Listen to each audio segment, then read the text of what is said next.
இதோ மீண்டும் மலர்ந்து விட்டது ஒரு குழந்தையர் தினம்.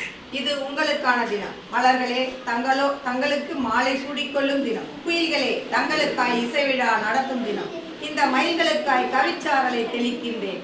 குழந்தைகளே குழந்தைகளே, இன்றைய நாட்டின் இளவரசர்களே, நாளைய சிகரங்களின் கிரீடங்கள் நீங்கள் நாளைய வனத்துக்கான இன்றைய விதைகள். குழந்தைகள் தல நல்வாழ்த்துக்கள்.